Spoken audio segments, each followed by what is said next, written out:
Welcome to the last small group session for March. This month, we've been talking about the journey of transformation that allows God to renew our thoughts, feelings, words, and actions. Our transformation in the image of Jesus will be evident in the way that we see certain things, in the way that we might feel about a person, and in the way that we speak and act. Let's also look at Peter as an example. He was a fisherman by trade, yet he allowed himself to be taught by Jesus. Jesus said, "Launch out into the deep and let down your nets for a catch." But Peter answered and said to him, "Master, we have toiled all night and caught nothing. Nevertheless, at your word I will let down the net." And they caught a great number of fish. Peter was open to Jesus' direction, even though he had more experience when it came to fishing. When someone is willing to accept Christ-led direction and teaching, then transformation can happen. We can see this transformation happening within Peter in Acts 10. Peter had a vision about being told to eat the animals of the earth and responded that he does not eat anything common or unclean. He is then told, "What God has cleansed, you must not call common." Peter, although insistent that he was right, took time to ponder what this could mean.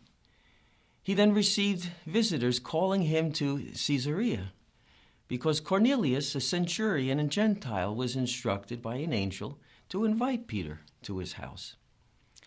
For Peter, a Jewish man, speaking with Gentiles went against social norms and his own comfort. Even as an apostle of Christ, Peter was primarily responsible for the Jewish people, whereas Paul ministered to the Gentiles. When Peter agreed to meet with Cornelius, we can see that there is some change happening inside of him, which has been prompted by the vision he received. Finally, when Peter and Cornelius talked, he realized what God was trying to teach him. In verse 28, Peter says, "You know how unlawful it is for a Jewish man to keep company with or go to one of another nation. But God has shown me that I should not call any man common or unclean. Therefore, I came without objection as soon as I was sent for." Peter not only felt an internal shift in his understanding about Jews and Gentiles, but he also acted on this changed feeling. Peter preached to Cornelius and his household and baptized them in the name of the Lord. With prompting from God, Peter allowed himself to be transformed.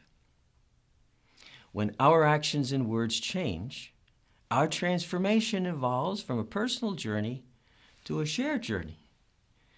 Though we may not think that others notice, the way we talk and act is a witness to the people around us of God's presence in our lives. Consider now someone with whom you have struggled to build a relationship. A transformed perspective can begin by simply understanding we don't know the whole story of someone's life and experiences.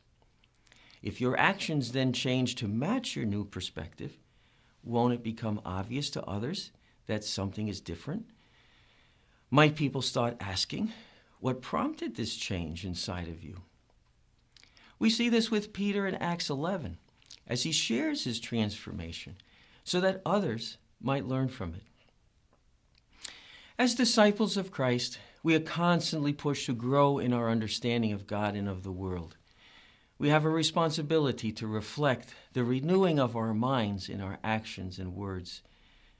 As we mature in our faith and transform, we are expected to share our story with others.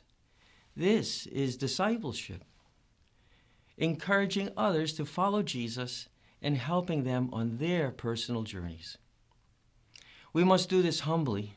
It's not possible to force others to transform.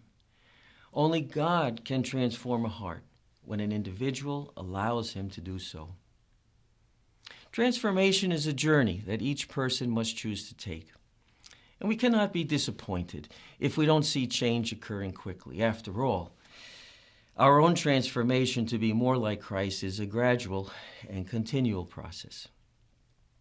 Our love for Christ and belief in his teachings drive our transformation, when we seek his heart and mind?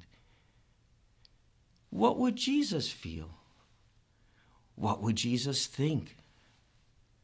What would Jesus say? What would Jesus do? Let us experience God's power and his ability to transform us.